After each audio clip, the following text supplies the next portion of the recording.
This is Pilleater. Today is May the 21st, 2022. I thought I'd make a different kind of political video about 5 very important computers and why it matters to the digital revolution and how we can define art through these computers.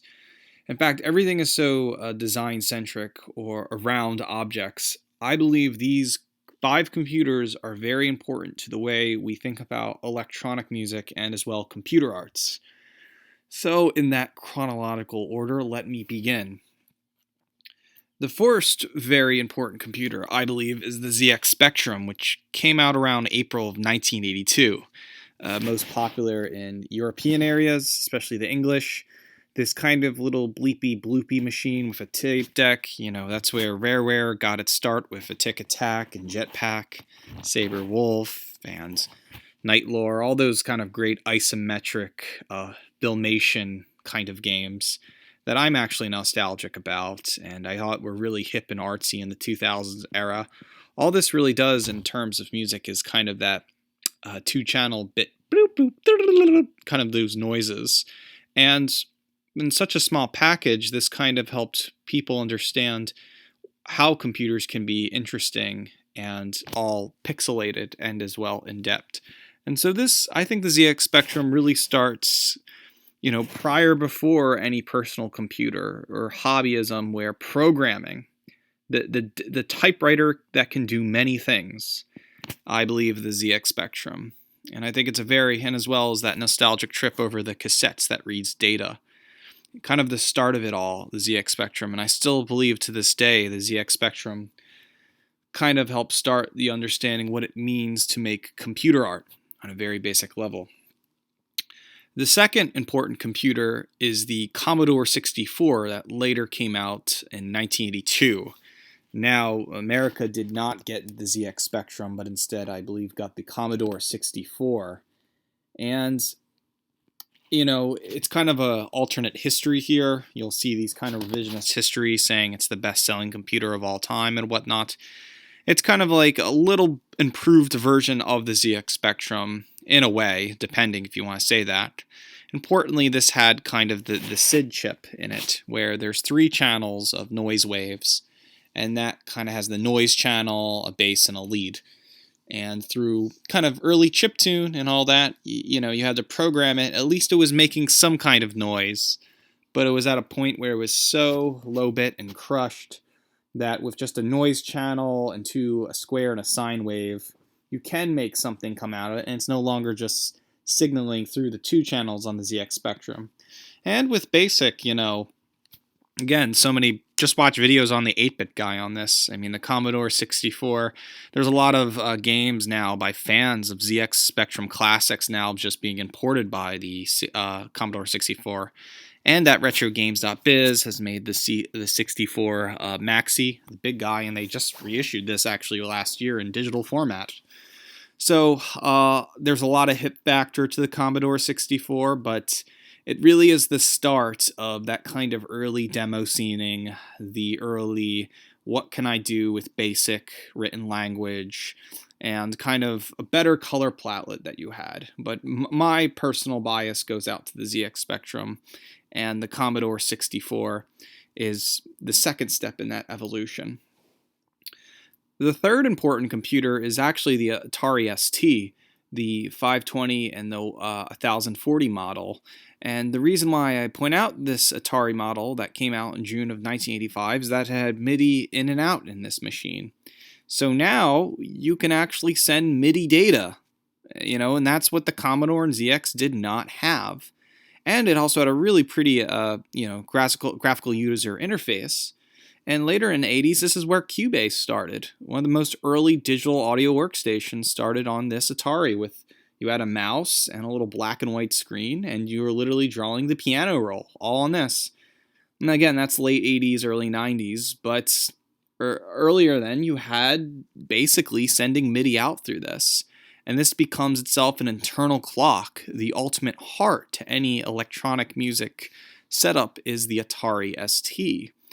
And it didn't have to rely on a SID chip on its own. It had its own kind of Many early music composition programs and art programs were coming from the Atari ST.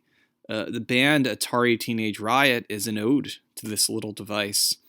And, Atari is not like what it is now. And, it's not like this futuristic cyberpunk corporation and Blade Runner, but it was something in setting the trend of what electronic music would be in synchronization and timing in the future. So the ST and Atari had placed an impact on early formation of synchronizing electronic music together.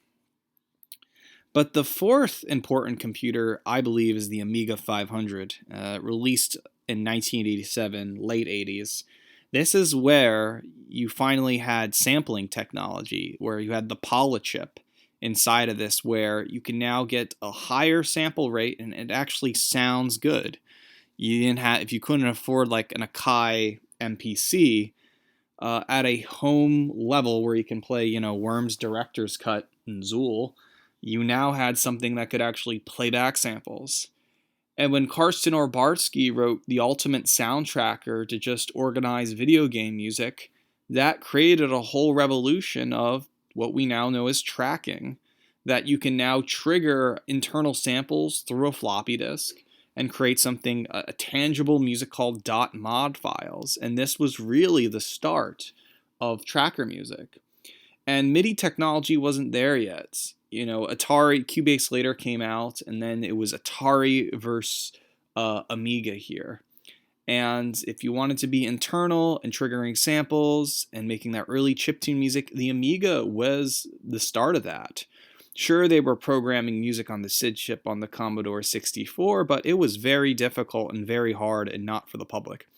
Karsten Orbarsky's contribution of the Ultimate Sound Tracker really helped the public shape and understood what sampling is and early computer music, and really helped the demo scene out. And I believe this is the ultimate computer for most of what electronic music and IDM stuff would be. It all starts here on the Amiga for that.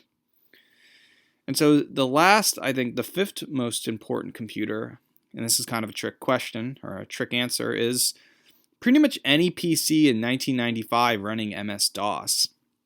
Of course, the Microsoft Corporation was making, operating systems and too busy with Windows 95. Why would you use DOS in 95, right? Everybody should just switch over to Windows 95, right? But there were still lots of computers that ran MS-DOS. And with the success of Ultimate Sound Tracker and the transition from Amiga to Windows-based operating systems, this is where you have Fast Tracker 2, Screen Tracker, Impulse Tracker, the introduction of .xm file, .it, .s3m. Those files now that had a higher quality rate, more channels, 16-bit sampling, all of that. And to mention, you also had MIDI sequencing and Cakewalk. So if you couldn't run, Cubase on the Amiga, which Cubase would later go on the Windows computers, you had Cakewalk.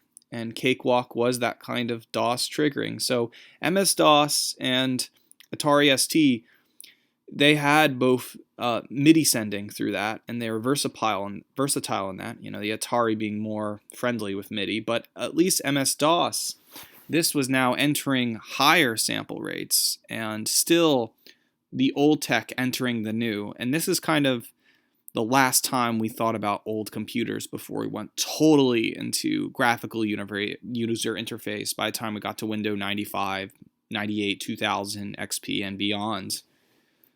In 2020 and as of now in 2022, you can still pick up a Raspberry Pi 400 and through its Linux Raspberry OS just install a Raspberry Windows DOS clone and just run Windows DOS through this and run Fast Tracker 2, Impulse Tracker, Screen Tracker, whatever.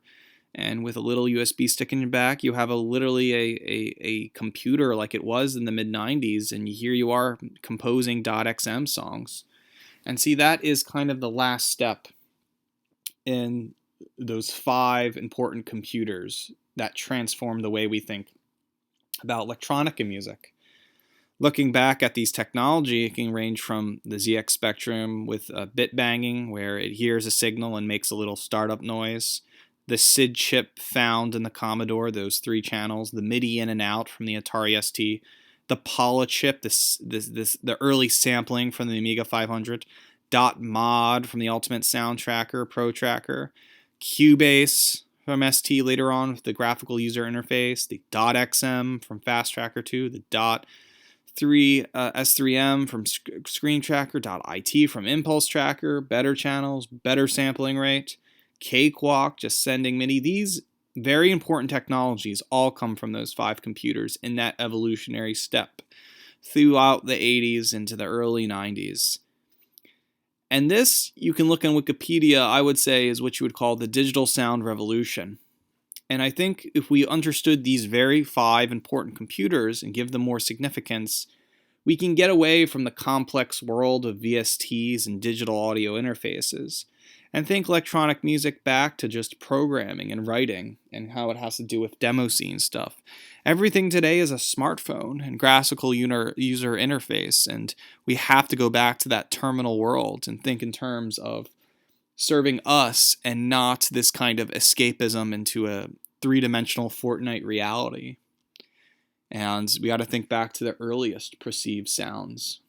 So those are 5 very important computers.